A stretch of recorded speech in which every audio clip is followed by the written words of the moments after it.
Hello అండి, అందరికీ నమస్కారం. Welcome to Lucky and Shri channel. ఈరోజు స్పెషల్ పన్నీర్ బటర్ మసాలా. నేను ఇక్కడ జెర్సీ పన్నీర్ తీసుకున్నానండి. ఇది నాకు జస్ట్ 100 రూపీస్కి వచ్చేసింది. మనం పన్నీర్ని అయితే కొంచెం వాటర్తో నీట్గా క్లీన్ చేసేసుకోవాలి. అండ్ దెన్ ఇలాగ స్మాల్ పీసెస్ లాగా కట్ చేసుకోవాలి. అండ్ నెక్స్ట్ కడాయి పెట్టేసుకొని అది లైట్గా హీట్ ఎక్కిన తర్వాత మన ఇంట్లో ప్రిపేర్ చేసిన ఫ్రెష్ గీని 2 స్పూన్స్ వేయాలండి. మర్చిపోకండి, ఫ్రెష్ గీ యూస్ చేస్తేనే మన కర్రీ టేస్ట్ చాలా బాగుంటుంది. గీ హీట్ అయిన తర్వాత పన్నీర్ పీసెస్ వేసి లైట్ గోల్డెన్ కలర్ వచ్చేంత వరకు ఫ్రై చేసి పక్కన తీసి పెట్టుకోవాలి. ఆ తర్వాత ఆనియన్స్ని మన వీడియోలో చూపిస్తున్న విధంగా జస్ట్ 4 పీసెస్ లాగా కట్ చేస్తే సరిపోతుందండి. ఎందుకంటే వీటిని తర్వాత మనం గ్రైండ్ చేస్తాము. అండ్ అలాగే టమోటాని కూడా 4 పీసెస్ లాగా కట్ చేసుకుంటే సరిపోతుంది. నేను ఇక్కడ ఒక 3 మెంబర్స్కి సరిపోయేంత కర్రీ చేస్తున్నానండి. So medium size 4 onions and 3 tomatoes తీసుకున్నానండి. అల్లం వెల్లుల్లి కూడా నేను ఇక్కడ మీడియం సైజ్లో కట్ చేసుకుంటున్నానండి. 4 to 5 గార్లిక్ అండ్ 1 ఇంచ్ అల్లం సరిపోతుంది.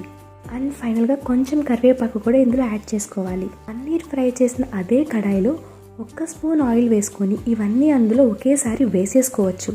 అండ్ ఇప్పుడే 1 స్పూన్ సాల్ట్, 1/2 స్పూన్ పసుపు వేసి బాగా మిక్స్ చేసుకొని మగ్గనివ్వాలండి. ఇలా మనం సాల్ట్ వేయడం వల్ల ఈ టొమాటో ఇంకా ఆనియన్ ముక్కలు చాలా త్వరగా మగ్గుతాయండి. ఇవి మగ్గిన తర్వాత చల్లార్చుకొని మెత్తగా గ్రైండ్ చేసుకోవాలి. ఆ తర్వాత కడాయిలో ఒక 4 to 5 స్పూన్స్ ఆయిల్ వేసుకొని పచ్చిమిర్చి, లవంగాలు, దాల్చిన చెక్క, జాపత్రి, యాలుకలు, బిర్యానీ ఆకు ఇవన్నీ వేసి లైట్గా ఫ్రై చేయండి.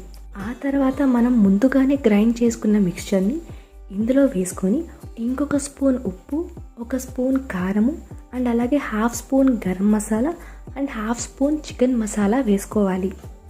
గరం మసాలా అండ్ చికెన్ మసాలా ఇప్పటికైతే నేను రెడీమేడ్వి యూజ్ చేస్తున్నానండి. వీటన్నింటినీ కూడా బాగా మిక్స్ చేసుకోవాలి. ఒక 5 మినిట్స్ ఈ గ్రేవీని కుక్ చేసుకొని మనం ముందుగా ఫ్రై చేసుకున్న పన్నీర్ పీసెస్ని ఇందులో యాడ్ చేసేసుకోవాలి.